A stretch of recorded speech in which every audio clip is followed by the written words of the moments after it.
Tanggal 26 Januari. Pandanglah kepada Allah. Membiarkan kekhawatiran dunia ini masuk dalam pikiran kita dan melupakan janji dalam tanda kutip terlebih lagi dari Bapa Surgawi seperti disebutkan dalam Matius 13 ayat 22 merupakan pikiran yang tidak hormat pada firman Tuhan. Hal ini dapat mengakibatkan kita surut dalam persekutuan dengan Tuhan. Seharusnya bagaimana? Kita ikuti dalam renungan hari ini. Nas Alkitab hari ini.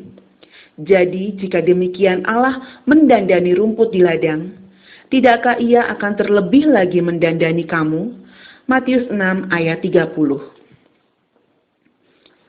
Pernyataan Yesus yang sederhana selalu menjadi teka-teki bagi kita karena kita tidak bersikap sederhana. Bagaimana kita dapat memperoleh kesederhanaan Yesus agar kita dapat memahami Dia? Dengan menerima rohnya, mengenal dan mengandalkan Dia, serta mematuhinya, ketika Dia membawa kita kepada kebenaran firman-Nya. Hidup akan menjadi sederhana, tetapi mengagumkan.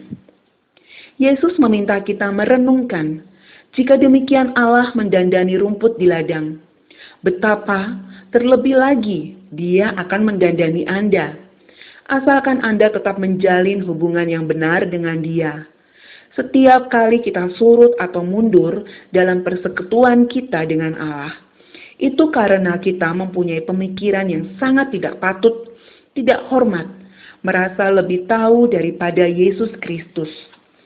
Kita telah membiarkan kekhawatiran dunia ini masuk ke dalam pikiran kita. Matius 13 ayat 22.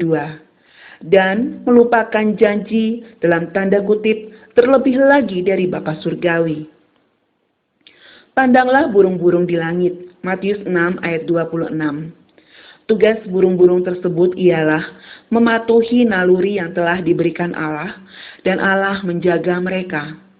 Yesus berkata bahwa bila Anda mempunyai hubungan yang baik dengan Dia dan mematuhi rohnya dalam diri Anda, Allah akan memelihara Anda.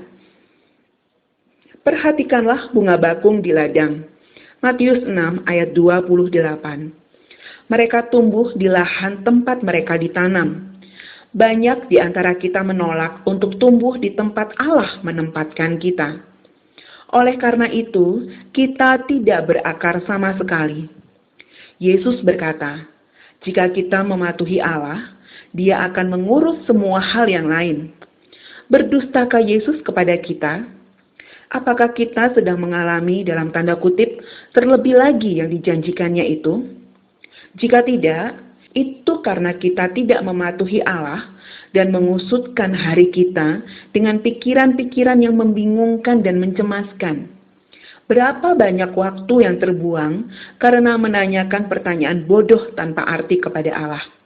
Padahal, seharusnya kita sepenuhnya memusatkan perhatian terhadap pelayanan kita baginya. Pengudusan adalah tindakan memisahkan diri saya secara terus-menerus dari segala sesuatu selain yang ditetapkan Allah untuk dilakukan. Hal itu bukanlah suatu pengalaman sesaat, melainkan proses yang terus berlangsung. Apakah saya terus-menerus memisahkan diri sambil memandang kepada Allah setiap hari dalam hidup saya?